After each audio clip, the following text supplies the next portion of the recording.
नमस्कार, news room में आप सभी का स्वागत है।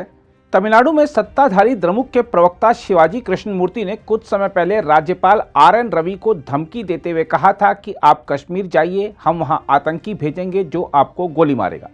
इस बयान पर बवाल हुआ था तो दिखाने के लिए भले शिवाजी कृष्णमूर्ति के खिलाफ पार्टी ने कार्रवाई कर दी थी, लेकिन उनके विवादित बयान ने साफ कर दिया था कि डीएमके नेताओं की सेना से जुड़े लोगों के बारे में क्या राय या सोच है।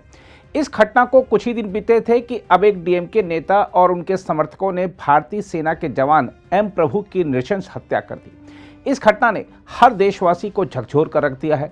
सेना के जवान विपरीत से विपरीत परिस्थितियों में भी सरहद की रक्षा में तैनात रहते हैं।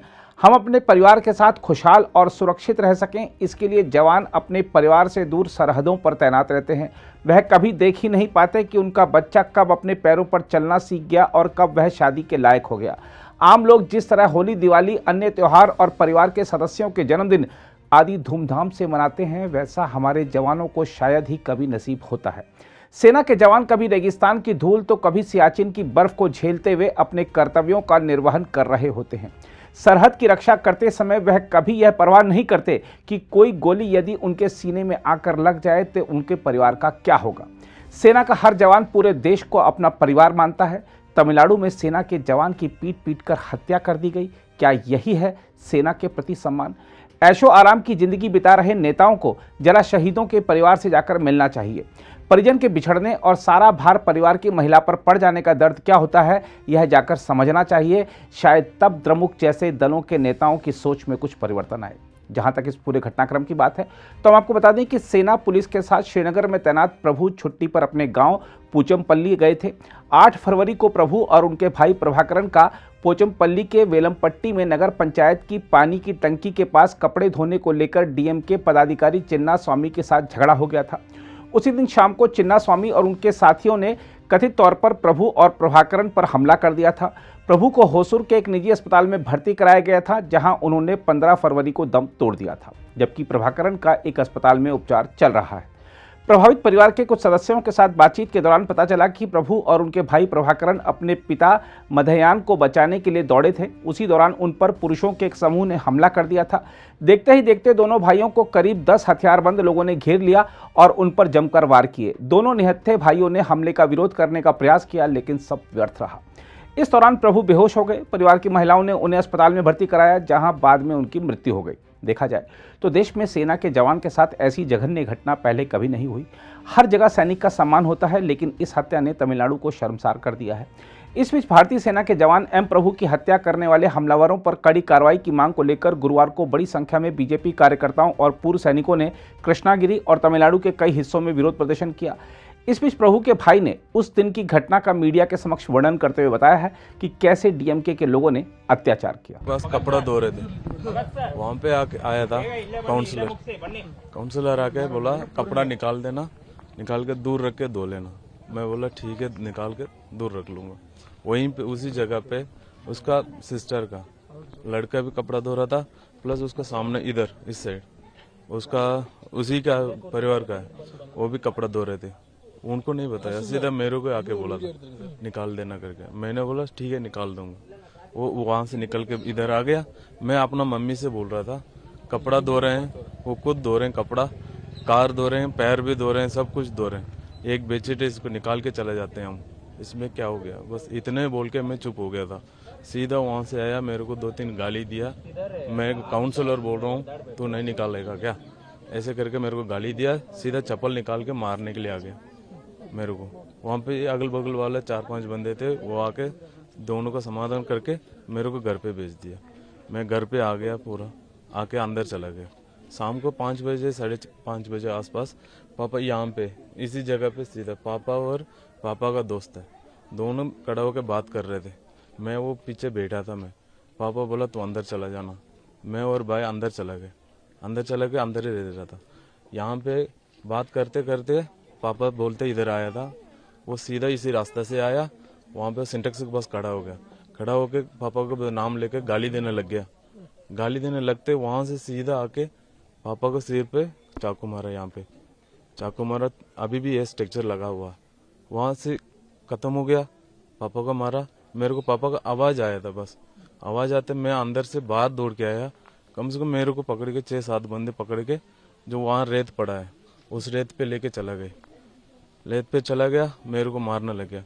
सबसे लास्ट में आया भाई जो अभी डेथ हुआ था, सबसे लास्ट में वो दौड़ के आया था। वो इधर ही पीछे यहाँ पे लोहे का राड से मारा उसको। लोहे राड से मारते वो इधर ही गिर गया। मारने के बाद भी, गिरने के बाद भी चाकू से मारा यहाँ पे, उसको भी चाकू से मारा। वो इधर ही वो चला गया, उसको कुछ भी नहीं था। यहाँ से सीधा ले गया कावेरीपट्टनम जेस में, वहाँ पे गया, वहाँ पे भी नहीं होगा। उसके बाद वहाँ से दूसरे हॉस्पिटल में ले गया, वहाँ पे भी मना कर दिया नहीं होगा। उसके बाद ले गया ओसूर में, ओसूर कावेरी हॉस्पिटल में ले गया। 6 दिन तक वो आईसीयू में था। एक दिन बाहर नॉर्मल वार्ड में आया, नॉर्मल वार्ड में आके कुछ भी नहीं था उसका। आते वो दोबारा ले गया, खत्म हो गया। वहीं सेना के जवान प्रभु की पत्नी का भी रो रोकर बुरा हाल है। இரும்பு லாடு கத்தி மரத்துண்டு அது எல்லாத்தையும் போட்டு எங்கள் வீட்டுக்கார தலைமையில அடிச்சு எங்கள் வீட்டுக்காருக்கு உயிர் இல்லாமல் படுத்துட்டாங்க. அவர் அடிச்சுட்டாங்களேன்னுட்டு கீழே படுத்த உடனே எங்கள் நாத்தனா வீட்டு பையன் முத்து அவனையும் போட்டு அடிச்சிட்டாங்க. எங்கள் வீட்டுக்கார அவனை உள்ளே போயிட்டு குனிஞ்சு இழுத்துட்டு வரும்போது இங்கே தலைமையில இரும்பு லாடில் அடிச்சிட்டாங்க. கவுன்சிலர் தான் எங்கள் வீட்டுக்காரர் மூச்சுனாச்சு எதுவும் இல்லாத அப்படியே விழுந்துட்டாங்க. அதுக்கப்புறம் அந்த போலீஸ்காரன் குரு சூரியமூர்த்தி அவன் எங்கள் வீட்டுக்காரர் கழுத்து மேலே கால வச்சு மெரிச்சிட்டான். அப்போ பச்சை தண்ணி கூட குடிக்கல எங்கள் வீட்டுக்காரர். மறுபடியும் எங்கள் மூத்தார எங்கள் கத்தி சூரியால் இங்கே கிழிச்சிட்டாங்க. கண்ணு நரம்பு ஃபால்ட் ஆயிடுச்சின்னு சொல்லிட்டாங்க. ஹாஸ்பிட்டலுக்கு போயிட்டு அட்மிட் பண்ணும்போது மறுபடியும் எங்கள் வீட்டுக்காரர் ரொம்ப சீரியஸாக இருக்காரே அப்படின்ட்டு எங்கள் வீட்டுக்காரர் தூக்கிட்டு போனோம். அதுக்கப்புறம் இவங்க எல்லாரும் அடிச்சுட்டு இருந்து உயிர் போயிடுச்சு அப்படின்ட்டு அவரை தூக்கிட்டு போங்களா, மறுபடியும் சண்டை போடுவாங்களா.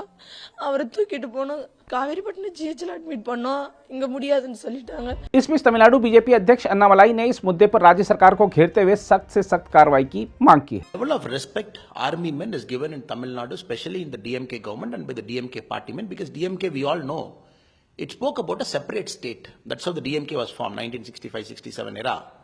It wanted a separate country. The state itself should become a separate Nadu.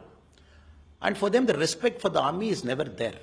It is there in their fabric, in their culture, that any uniform man doesn't get any respect with the DMK party as a whole. So this is nothing new for the people of Tamil Nadu. They are very brazen, they are very open, they are very vicious. But a serving person coming on holiday, assaulted by a councillor, and police taking about 6-7 days to hush it up, and finally after the media outcry, going and arresting them, it has become a national issue now. In a way, I feel very sad because an army man has lost his life. But the other thing, the kind of importance it has brought to the army in the state of Tamil Nadu by the national media, now suddenly DMK is on the back foot trying to say all kinds of nonsensical things. So it is very bad. Today as we speak now, our BJP people, they are protesting in a big way in Krishnagiri. Not only should be arrested, but an exemplary punishment. Arrest also happened very late. The concerned police people, action should be taken against them also. And more importantly, all the BJP, the ex-servicemen wing unit of BJP, across Tamil Nadu, in front of all collectors, they are staging a protest as we speak now. They are in their ranks, in their batches, in their caps.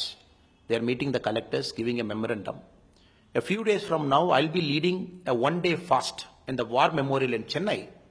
Along with all the retired army personnel of Tamil Nadu, we have invited, it's a non-political event, we have invited all the army personnel to come sit with us, because we have to build awareness, the culture of army getting respected, like what in the North Indian states when we come here, the kind of respect they get in Haryana, in UP, in Bihar, Rajasthan, different parts we have seen, when they are martyred, the kind of respect the society itself gives.